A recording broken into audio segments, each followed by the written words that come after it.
Жогорку кеңеш Тышкы иштер министри кызматына Чыңгыз Айдарбековдун талапкерлигин жактырды. Аны жыйынга катышкан 101 депутаттын баары колдоду.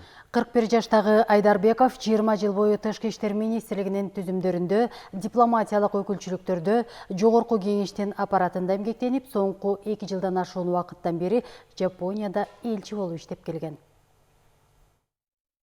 Тышкы иштер министри кызматына талапкерди эл өкүлдөрүнө премьер-министр Мухаммедкалый Абылгазиев тааныштырды. Өкмөт башчысы жаңы министрди тандоодо элчиликтердин иштериндеги көрсөткүчтөргө да көңүл бурган.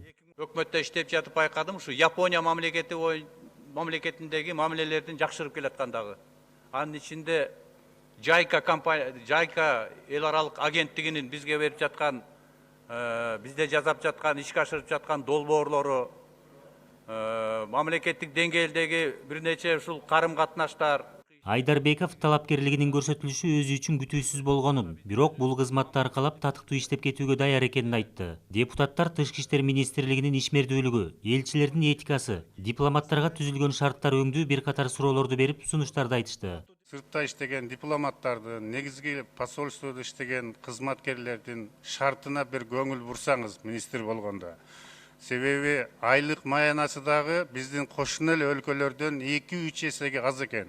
Эл өкүлдөрү талапкерди ар тараптан сынап көрүштү. Өкмөттүн тышкы саясий мекемени жетектей турган өкүлү кеминде 3 тил билиши керек деген депутат Аида Касмалиева Айдарбековго министрлик кызматта эң алгач кандай кадамдарды жасайсыз деген суроону англис тилинде берди. Талапкерден мамлекеттин кызыкчылыгын дүйнөлүк алкакта коргоо керек деген жооп айтылды. Could you please describe your first steps as a foreign affairs minister? Your first steps. I think we have to work in the complex. This is not only the question about the employees of the Ministry of Foreign Affairs. It is also the question about the foreign policy, where we have to protect our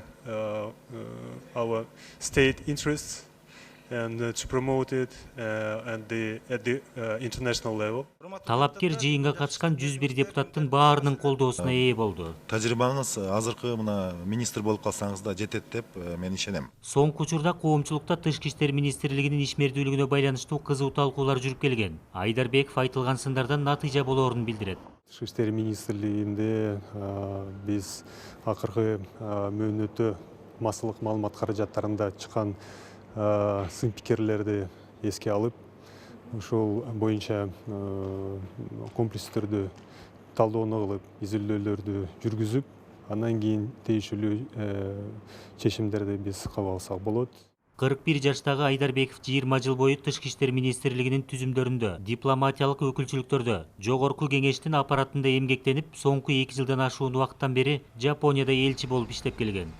Калыгул Асанбаев, Руслан Сабатаров, Чыңгыз Жумагулов, Коомдук 1 канал.